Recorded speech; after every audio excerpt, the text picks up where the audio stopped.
오늘은 부활주일입니다. 예수님의 부활을 우리가 확실히 믿고 그 부활을 또 기념할 뿐만 아니라 부활의 바탕이 되는 부활의 신앙을 가지는 것이 오늘 주일의 목적인 것입니다. 그래서 기독교는 부활의 종교예요. 다른 종교에는 부활이 없지만은 우리 기독교의 독특한 특징 중에 하나가 바로 이 부활의 종교인 것입니다. 그래서 바울이 부활이 없다고 한다면은 우리 신자가 이 세상에서 가장 불쌍한 자다, 그렇게 바울이 말하였던 것처럼 우리가 교회에서 신앙생활을 아무리 오래 하더라도 진실로 우리 내면에 부활을 믿지 않는다고 한다면은 바울의 말씀처럼 이 세상에서 가장 불쌍한 사람이 우리 그리스도인임을, 그것을 우리는 깨달아야 할 것입니다. 여러분, 부활이 참된 부활이 되기 위한 전제가 무엇일까요? 그 전제는 바로 주님의 부활이 참된 부활이 되기 위해서는 주님이 먼저 확실히 죽으셔야 돼요. 그러니까 주님의 확실한 죽음이 전제되지 않고는 주님의 부활은 부활이 될 수가 없는 것입니다. 여러분, 죽음이란 의미가 뭘까요? 죽음이란 의미는 바로 생명의 기능이 모두 정지되어서 다시는 원래로 회복될 수 없는 상태를 말하는 거예요. 그래서 생명이 완전히 끊어져 버려서 다시는 소생할 수 없는, 시간을 좀 더 기다린다고 해서 죽음의 상태가 다시 생명으로 복원되는 것이 아닌 완전히 생명이 종결되어 버린 상태가 바로 죽음인 것입니다. 여러분, 이 세상에도 지금 아직도 그리스도 예수의 십자가의 부활을 믿지 않는 사람들이 많습니다. 심지어 하나님의 교회 안에서조차도 입으로는 부활을 말하지만은 내면에 진정으로 부활을 믿지 못하는 성도들이 오늘날 많다는 것이죠. 여러분, 그렇기 때문에 우리가 주님의 반드시 확실한 죽음을 전제로 하여서 그분의 살아남 또한 확실히 살아나심을 우리가 믿을 때에 우리는 부활의 신앙을 가진다고 그렇게 할 수가 있을 것입니다. 우리는 먼저 오늘 주님의 완전한 죽음에 대하여서 먼저 두 증거를 가지고 오늘 살펴보기를 원합니다. 첫 번째는 요한복음 19장 30절에 이렇게 말씀을 하고 있습니다. 예수님께서 신포도주를 받으신 후에 이르시되 다 이루었다 하시고 머리를 숙이시니 영혼이 떠나가시니라. 그러니까 주님께서 신포도주를 받으신 후에 십자가 위에서 이제 마지막 여섯 번째 하신 말씀이 다 이루었다, 다 이루었다, 이 말씀을 하시고 주님의 영혼이 떠나가셨다, 이것을 요한이 기록을 하고 있습니다. 여러분, 보통 사람들은 십자가에 매달리면은 십자가에 매달린 채로 죄수들이 보통 한 이틀 3일 정도 자연 상태로 그대로 두면 한 이틀 3일 지난 후에 죽는다고 합니다. 물론 예수님과 함께 달린 그 죄인들은 그 다음날이 유월절이고 안식일이기 때문에 나무 위에 달린 채로 이제 명절을 맞이하면은 그 땅이 저주를 받기 때문에 인위적으로 망치로 무릎을 꺾었습니다. 망치로 무릎을 꺾어서 인위적으로 빨리 죽게 하였지만은 그렇게 하지 않고 십자가에 못 박은 상태로 두면은 보통 이틀 3일 정도는 살다가 서서히 그 고통을 끝까지 맛보고 죽어간다고 그렇게 말씀을 그렇게 전해주고 있습니다. 그런데 우리 예수님께서는 십자가 위에서 여섯 번째 하신 말씀이 다 이루었다 말씀을 하시는 거예요. 이 의미가 뭘까요? 그것은 바로 이 땅에 주님이 오신 그분의 사역의 목적, 바로 천국 복음을 증거하시고 말씀을 가르치시고 또 병자를 치유하시고 그분의 최후의 사역이 바로 십자가의 대속적인 죽음을 통해서 이 지상에 있는 주님의 백성들 위해서 자신의 몸을 희생양으로서, 희생물로서 그 대속의 사역을 당신의 십자가 죽으심을 통해서 드디어 완수하시는 거죠. 그래서 지상의 모든 사역을 끝내시고 이제 마지막 남겨진 대속적인 죽음을 이제는 이루시기 위해서 이제 그분께서는 자기 생명을 이제는 버리시고 자기 영혼을 이제 아버지께 던지시고 이제 다 이루었다 그 말씀을 하시고 이제 숨을 거두신 거예요. 여러분, 그렇기 때문에 주님께서 다 이루으셨다 말씀하시고 숨을 거두신 이것은 그분이 그토록 사모하시고 그토록 바라였던 모든 인류의 죄를 대속하기 위한 그 사역을 드디어 정면하여서 그 사역을 완성하시는 그것을 의미하시는 거죠. 여러분, 그렇기 때문에 예수님의 죽으심은 대제사장의 업무와 그리고 로마 병정에 의해서 고문을 당하시고 십자가를 지시고 십자가에서 죽으시지만은 죽음을 당하신 게 아니에요. 그분은 스스로 자기 생명을 포기하시고 자기 생명을 아버지께 드리신 거예요. 그렇기 때문에 그분의 죽음은 수동적인 죽음이 아니라 능동적인 적극적인 자기 생명의 포기, 그것으로 우리가 기억을 해야 될 것입니다. 이것이 첫 번째로 그분의 죽으심이 확실한 성경의 계시라는 것을 우리가 믿어야 될 것이며, 두 번째로는 요한복음 19장 34절에 이렇게 요한은 기록을 하고 있습니다. 그중 한 군인이 창으로 옆구리를 찌르니 곧 피와 물이 나오더라. 바로 예수님이 십자가에서 못 박혀서 죽으시는 그 순간까지 유일하게 12명의 제자 가운데 유일한 한 명 제자가 주님의 죽으심을 목격한 사람이 바로 요한이죠. 그 요한이 현장에서 보고 기록한 말씀이 바로 이 말씀이에요. 창으로 군인이 옆구리를 찌르니 바로 피와 물이 나오더라. 여러분, 이것은 예수 그리스도의 죽음의 확실성을 물리적으로 증거하는, 의학적으로 증거하는 확실한 증거인 것입니다. 여러분, 다른 제수 주님 좌우편에 있는 사람들은 아직 죽지 않았기 때문에 그 뒷날이 유월절이기 때문에 빨리 이 사람들을 죽여서 장례를 치러야 되기 때문에 망치로 이 죄인들의 이 무릎을 망치로 부러뜨립니다. 그러면 무릎이 깨어지면 이 사람들이 계속적으로 두 팔을 의지하고 다리를 의지해 가지고 자기 육체를 끌어당기면서 호흡을 하던 이 일이 무릎이 부러지면 이를 더 이상 할 수 없습니다. 그래서 질식하여 죽도록 하기 위해서 망치로 무릎뼈를 꺾어버리는 거죠.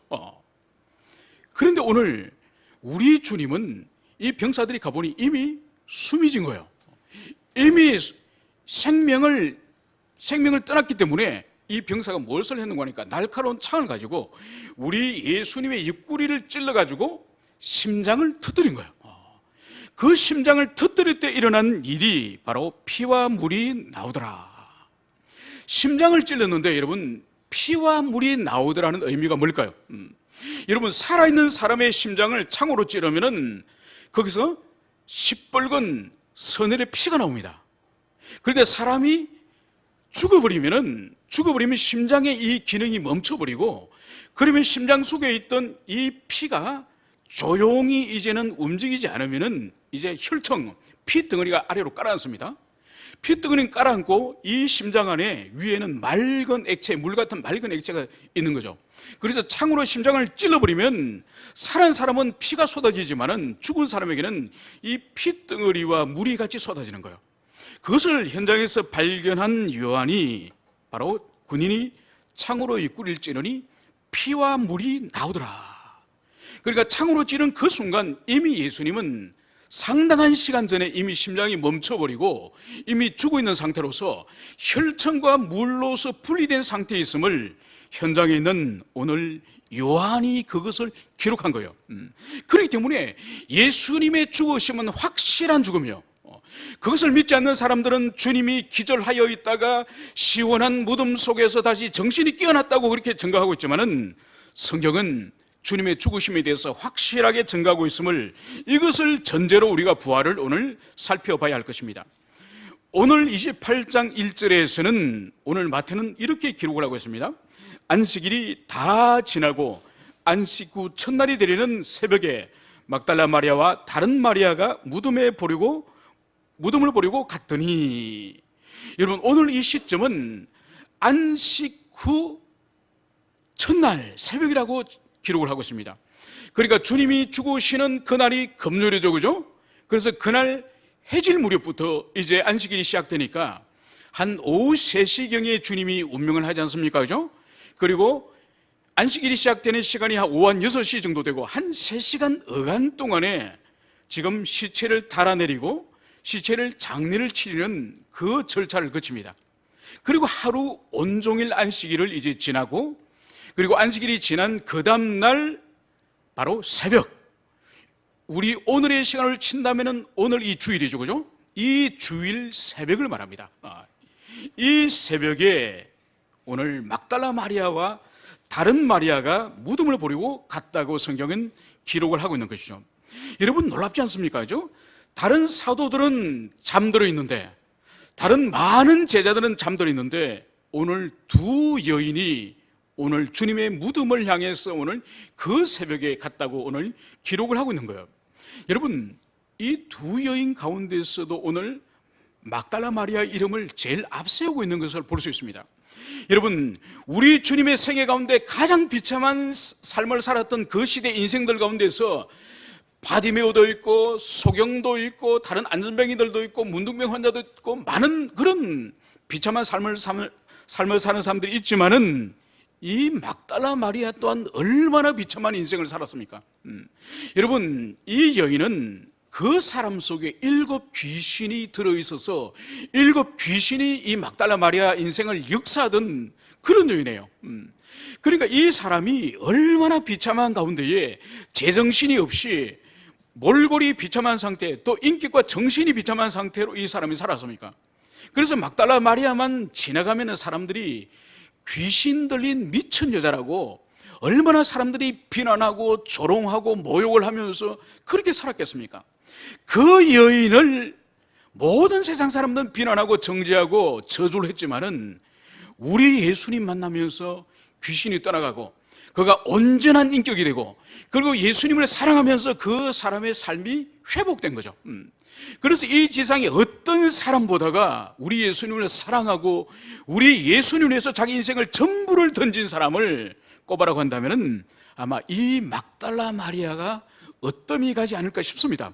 그래서 이 세상이 잠들고 세상의 모든 인생들이 잠들고 있는 그 신새벽에 바로 두 여인 가운데 막달라 마리아를 주님께서 이름을 앞세우면서 오늘 주님의 무덤을 찾았다고 성경은 말씀을 하고 있습니다. 왜 무덤을 찾았는지는 누가복음 24장 1절과 마가복음 16장 1절에서 더 상세하게 기록하고 있으니 바로 주님의 몸에 향품을 바르기 위해서, 주님의 몸에 향품을 바르기 위해서 오늘 이 두 여인이 왔음을, 그것을 말씀을 하고 있습니다. 여러분, 이 히브리 사람들은 사람이 죽을 때에 향품을 미리 바릅니다. 그래서 니고데모와 아리마대 요셉이 예수님의 시신을 이제는 십자가에서 달아내려가지고 이제 아리마대 요셉의 그 무덤으로 안치를 할 때에 이미 가져온 그 향품으로서 주님의 몸에 향품을 발랐다고 성경에 기록되어 있는 거예요. 발랐음에도 불구하고 이 부활의 새벽에 이 여인들은 또다시 향품을 가지고 주님의 몸에 향품을 바르려고 온 것이죠. 여러분, 여기서 우리가 볼 수 있는 것이 뭔가 하니까 이 여인들은 이미 생명을 잃어버린, 숨을 거두신, 이미 죽어버리신 우리 예수님에 대해서 할 수 있는 것이 아무것도 없습니다. 그분을 다시 살릴 수도 없고 그분과 대화할 수도 없고 그분 앞에 예배할 수도 없고 이미 그분은 죽어버리셨기 때문에 이 여인들이 할 수 있는 일이라고 하는 것은 바로 이미 죽으신 주님의 시신에 향품을 발라드리는 이 일밖에 이 여인들이 할 수 없는 것이죠. 여러분, 이것이 사랑이에요. 사랑. 누구를 지극히 사랑하면은 그 사람에게 우리가 할 수 있는 것이 있는가 하면은 할 수 없는 것이 있습니다. 할 수 없는 것은 절대로 할 수 없어요. 마치 이미 생명을 잃어버리신 주님과 대화를 하거나 그분과 교제를 하는 것은 할 수 없습니다. 그러나 자신의 모든 소유를 털어서 향품을 사가지고 와서 주님의 시신 위에 바르는 이것은 이 여인들이 할 수 있는 거예요. 여러분, 이것이 사랑이에요. 우리 자신이 타자를 향해서 다른 사람을 향해서 주님을 위해서, 주님은 할 수 없는 걸 우리에게 요구하는 것이 아니에요. 우리가 할 수 있는 건데도 하지 않는 것을 주님이 책망하시면서 그것을 하라는 거예요. 바로 이 여인은 이 신새벽의 두려움과 그 무서움을 무릅쓰고 바로 주님의 몸에 향품을 발라드리기 위해서 이 신새벽에 나왔음을, 그것을 오늘 여기서 성경은 말씀을 하고 있습니다. 여러분, 이 두려움 가운데에 모든 만물이 잠들고 모든 사람들이 잠들고 있는 이 신새벽 어둠 가운데에 이 여인들이 나올 수 있는 그 원동력, 원인이 뭘까요? 그것은 바로 주님을 향한 사랑의 마음이죠. 여러분, 그러면 주님을 향한 사랑의 마음은 도대체 어떻게 생겼을까요? 그것은 바로 주님으로부터 먼저 사랑을 입었기 때문에, 주님으로부터 말할 수 없는 사랑을 입었기 때문에 이 여인 또한 거기에 대한 합당한 반응을 할 수 있는 거예요. 여러분, 이것이 바로 뭔가 하니까 하나님으로부터 먼저 선행적인 사랑을 받지 않고, 하나님 편에서 먼저 선행적인 사랑을 우리가 받지 않고는 절대로 주님을 향한 올바른 사랑에 반응을 할 수 없는 거예요. 여러분, 그렇기 때문에 우리 신앙에서 가장 중요한 것은 주님의 은총과 그 사랑에 대한 현재적인 경험이에요. 그러니까 과거에 아무리 많이 경험하고 아무리 많은 은총과 아무리 많은 사랑을 받더라도 현재 그것이 고갈돼 버리고 현재 내게 아무것도 잔고가 없으면은 그것은 신앙이 없는 거예요. 여러분, 그렇기 때문에 가장 중요한 것은 현재 내가 주님과의 인격적인 관계 안에서 그분을 향한 사랑이, 그분을 위한 헌신이 있느냐, 이것이 현재의 우리 신앙의 본질이에요.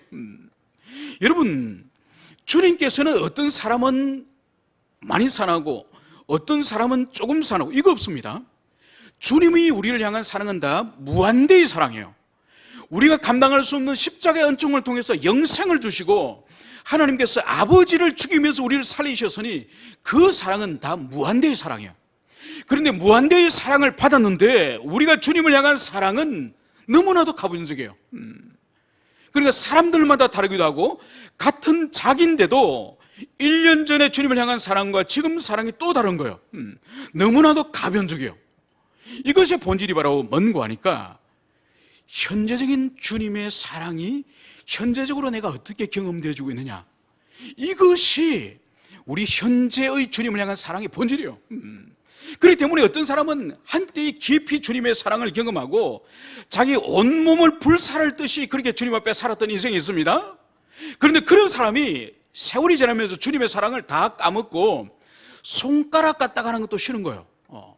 여러분, 사람이 이렇게 변합니다. 그 본질이 뭐냐? 현재적으로 주님의 그 사랑을 내면 속에 경험하고 소유하고 있느냐, 이것이 중요한 거예요.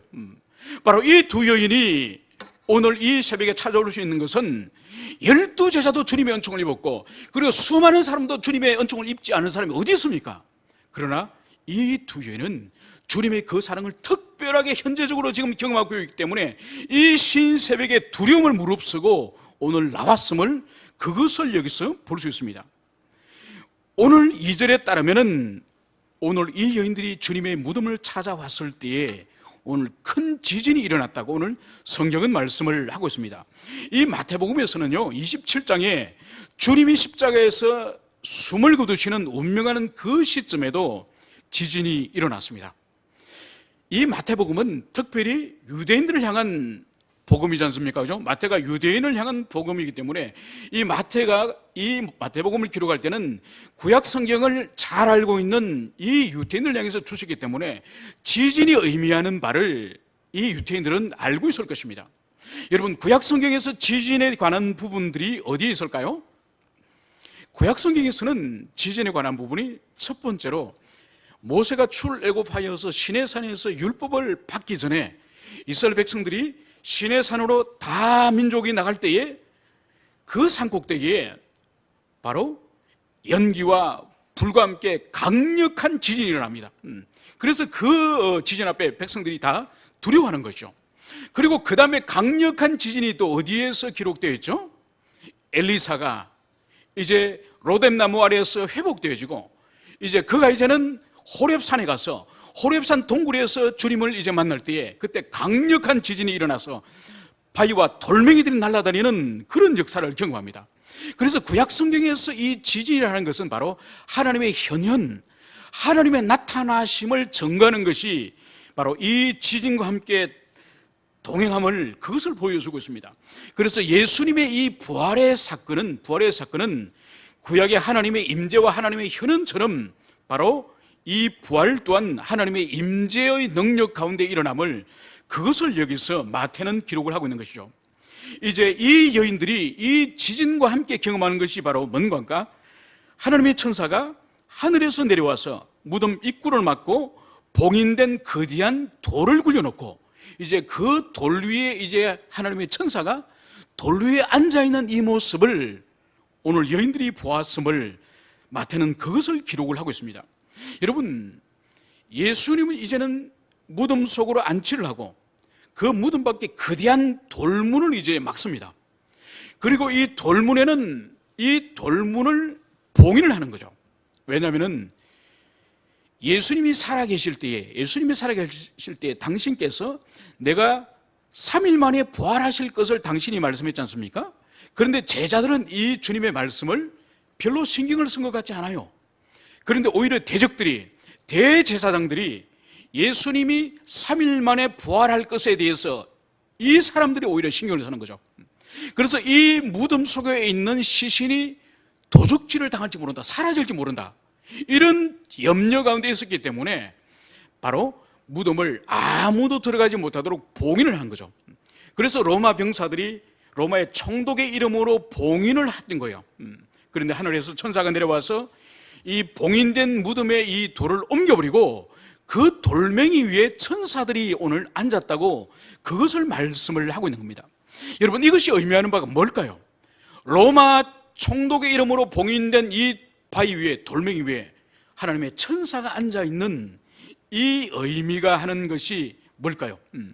그것은 바로 로마의 총독이나 로마의 황제의 권위를 능가하는 바로 하늘의 하나님의 천사가 이 지상의 총독의 권세나 이 지상의 왕권 위에 앉아있음을, 그것을 여기서 보여주는 거예요. 그러니까 하나님의 영적인 권세가 이 지상의 어떤 왕과 어떤 제국의 권세하고 비교할 수 없는 그런 권세를 가지고 있음을, 그것을 보여주는 거예요. 여러분, 이것은 뭘 또 우리들에게 적용을 할 수 있는 거니까 바로 교회와 그리스도인과 성도의 권세가 지상의 권세에 우리가 결코 열등하지 않다는, 오히려 그들 능가하는 권세를 우리 아버지께서 가지고 계시고 하나님의 천사들이 그렇게 가졌고, 그리고 우리 지상의 교회 또한 그런 영적 자존감을 가질 것을, 그것을 보여주는 거예요. 여러분, 그렇기 때문에 교회의 역사를 보더라도 교회가 영적인 권세를 잃어버리면은 이 세상 권력 앞에 이 교회 영적 권세들이 비굴해집니다. 머리를 숙여요. 이건 옳지 않은 것이죠. 분명히 하나님의 천사가 로마의 그 총독의 이름으로 봉인된 그 바위 위에, 돌 위에 앉아있는 이 모습을 통해서 결코 지상 교회의 권세, 지상 그리스도인의 권세는 이 세상 권세에 열등한 것이 아니라는 거예요. 여러분, 그렇기 때문에 교회가 영적인 권세를 잃어버릴 때마다 이 세상 권세로부터 우리는 수치를 당하고 세상으로부터 짓밟히는 그런 어려움을 당하는 것을, 그것을 볼 수 있습니다. 여러분, 그렇기 때문에 일제시대 때 하나님의 교회가 일본의 신사참배에 참여하지 않았습니까? 그죠? 이 세상 사람들은 신사참배에 참여했다 할지라도 하나님의 교회가, 하나님의 교회의 성도들이 신사참배에 자발적으로 머리 숙인 것은, 이것은 너무나도 수치스러운 일이죠. 여러분, 그리고 1960년도 엊그제가 4.19 있지 않습니까? 그죠?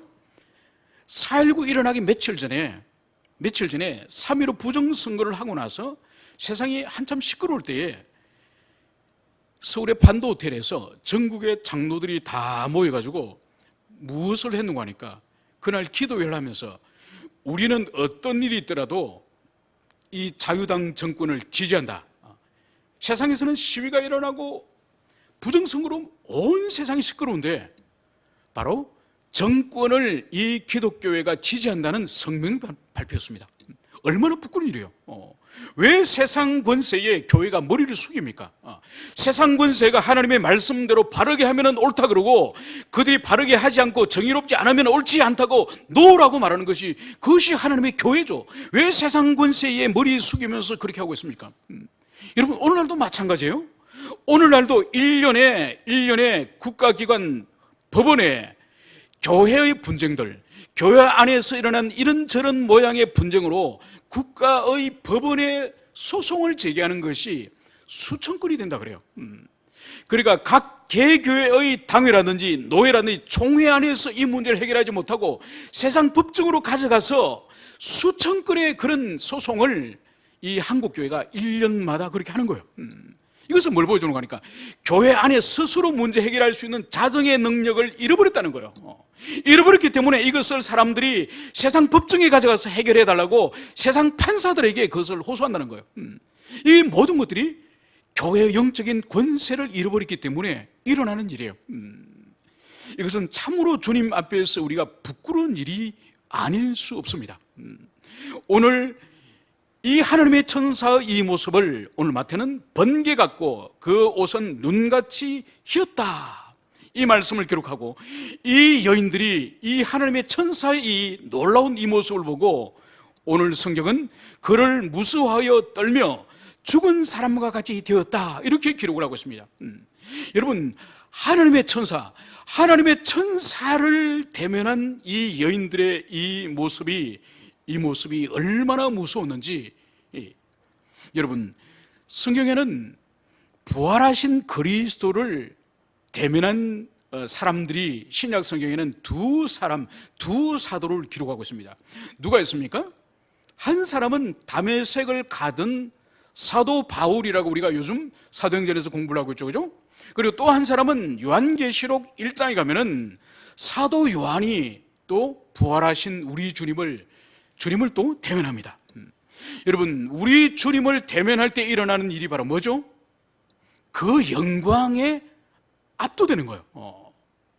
그래서 사도 요한은 마지막 주님과의 떡과 포도주를 마시는 그 마지막 만찬에서 주님의 가슴에, 주님의 숨결을, 주님의 심장의 박동을 들으면서 그렇게 식사를 한, 주님으로부터 사랑을 받는 그런 제자여서, 그렇게 사랑받는 제자가 부활하신 주님의 영광스러운 모습을 보고 사도 요한은 어떻게 되었을까요? 바로 엎드려져서 죽은 자처럼 되었다고 성경이 기록하고 있는 거예요. 그리고 사도 바울 또한 다메섹에서 자신이 그토록 박해하고 그토록 미워하였던 그리스도 예수를 대면하였을 때에 그가 처음 입으로 불렀던 호칭이 뭡니까? 주여. 그 예수님을 자기 입으로 그 영광에 압도되니까 주여라고 부르는 거예요. 여러분, 그러므로 말미암아서 이 사도 바울은 그 담에게서 영광의 주님을 앞에서 압도되면서 그 인생이 전체가 뒤집혀지지 않습니까? 그죠? 바로 뭔 거니까, 영광의 주님의 영광을 경험한 사람은 그 생애 전체가 뒤집힐 정도로 놀라운 주님의 영광 앞에 압도되는 경험을 하게 되는 거예요. 여러분, 오늘 이 주님의 천사를 목격한 이 사람들, 이 무덤을 지킨 이 사람들도 오늘 무서워서 죽은 사람처럼 되었다, 이것을 기록을 하고 있는 거예요.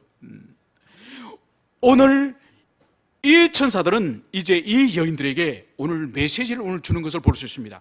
천사들이 여인들에게 주는 이 메시지 5절 6절을 우리 함께 읽기를 원합니다. 5절 6절의 말씀을 같이 읽겠습니다. 시작.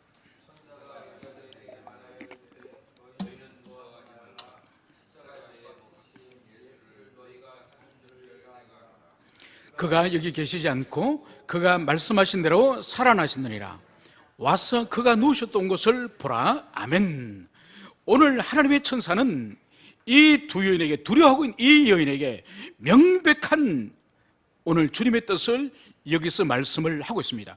바로 무서워하지 말고 십자가에 못 박히신 예수는 너희가 찾는 줄 아노라. 그러면서 이 천사가 하는 말이 바로 뭐죠? 십자가에 못 박히신 예수는 여기에 계시지 않는다.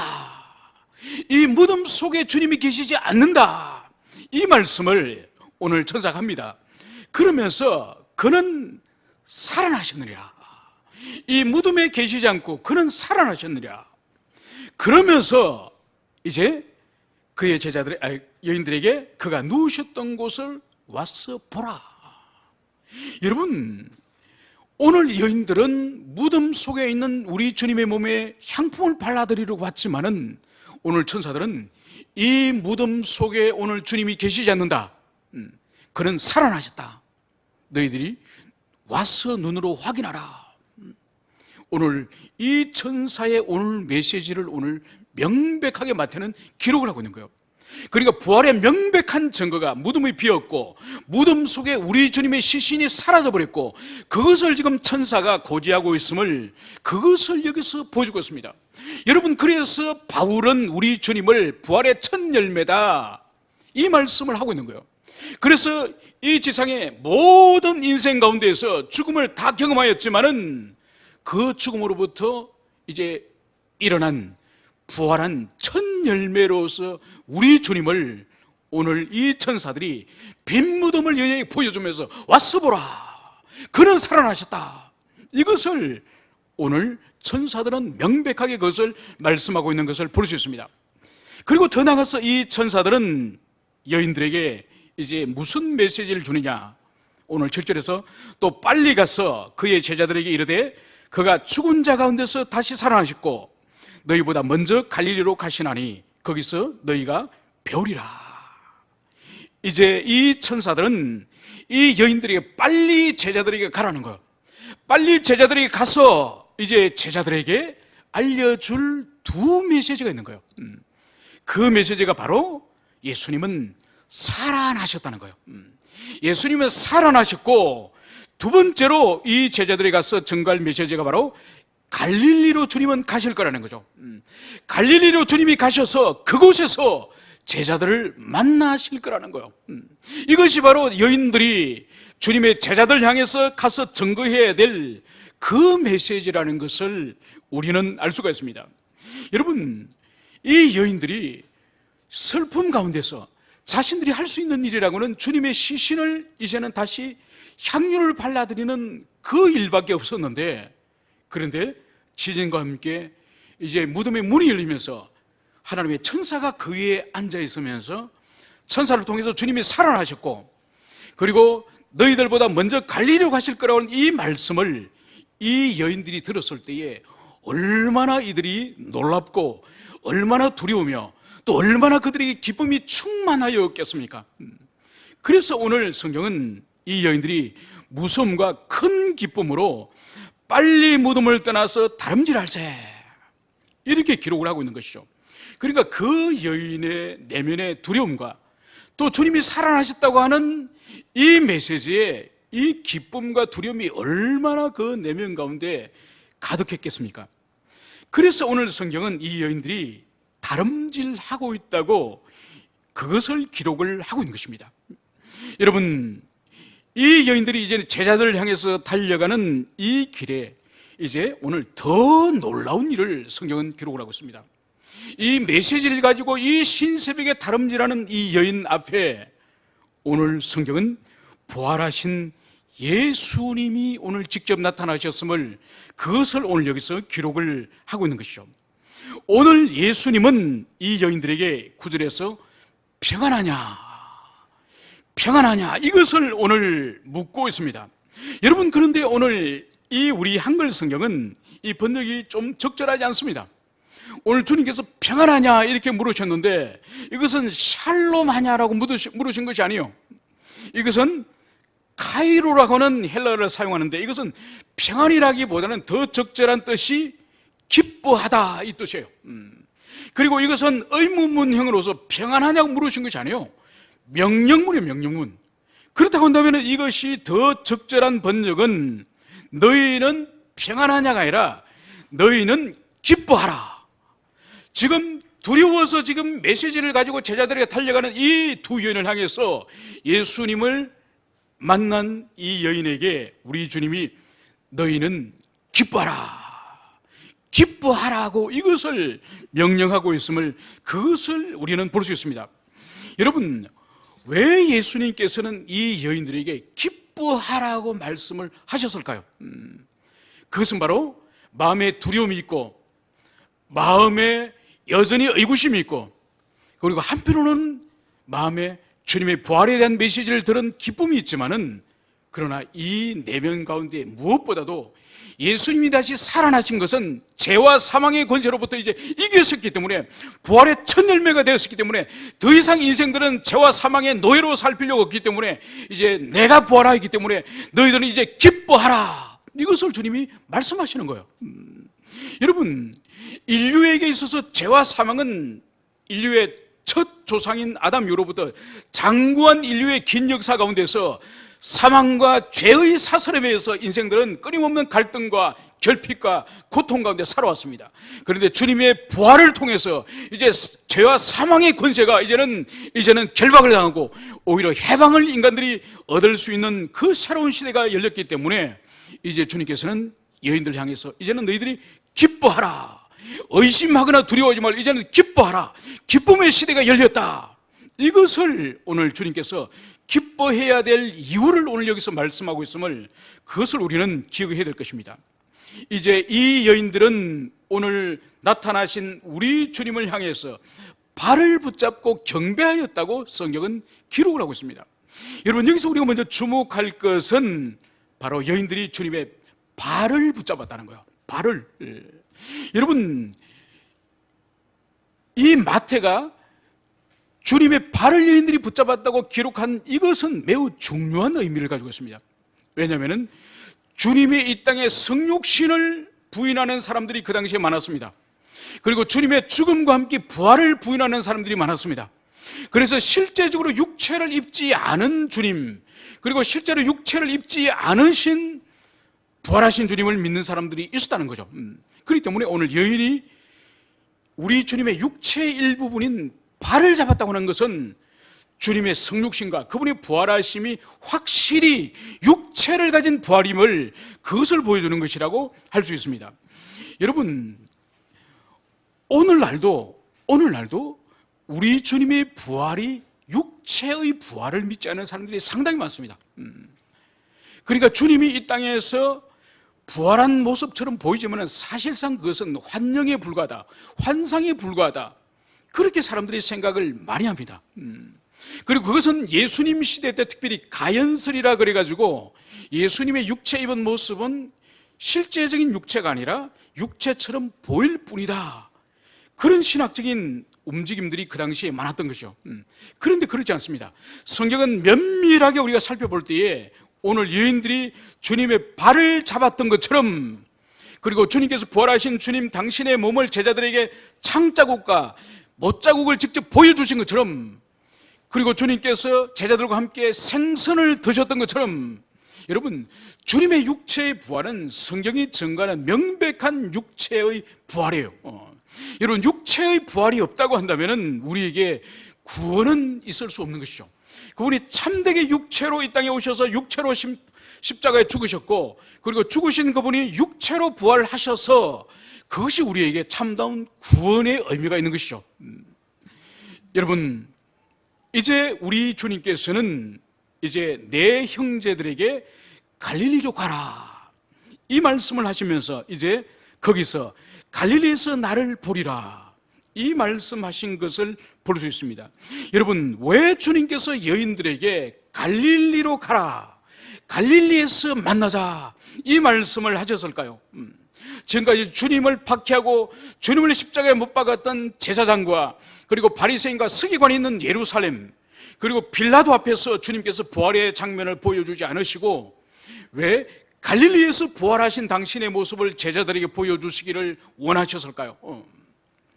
그것은 바로 주님의 관심은, 1차적인 관심은 바로 교회에게, 제자들에게 있는 거야. 이 세상 사람들에게 깜짝 놀랄 만큼 어떤 쇼를 하거나 그들에게 무엇을 보여주는 것이 주님의 관심이 아니에요. 주님의 관심은 당신의 제자들, 당신의 자녀들, 당신의 교회가 회복되어지고 교회가 새롭게 되어지고 교회가 변화되어지는 거기가 주님의 1차적인 관심이 있는 거예요. 1차적인 관심. 여러분, 우리는 이것을 명심해야 돼요.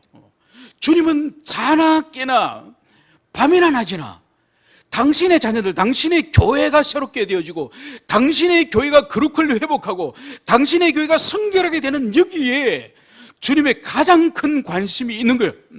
물론 세상에 대해서 왜 관심이 없겠습니까? 왜 세상을 주님이 사랑하지 않겠습니까? 그러나 주님의 관심의 1차적인 대상은 당신의 자녀들, 교회 회복, 그것이 주님의 1차적인 관심인 것을, 그것을 우리는 기억해야 됩니다. 그래서 제자들을 갈릴리에서 다시 만나자, 갈릴리에서 보자. 여러분, 갈릴리가 어떤 의미가 있습니까? 여러분, 이 갈릴리는 예수님이 사역을 처음 시작한 곳이기도 하지만은 예수님이 제자들을 처음 만난 곳이 갈릴리예요. 그리고 그곳에서 예수님이 제자들과 함께 전도하고 함께 사역했던 곳이 또 갈릴리예요.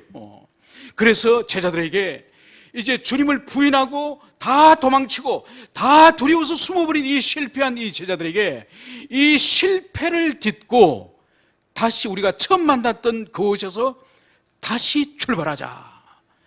우리가 다시 그곳에서 시작하자.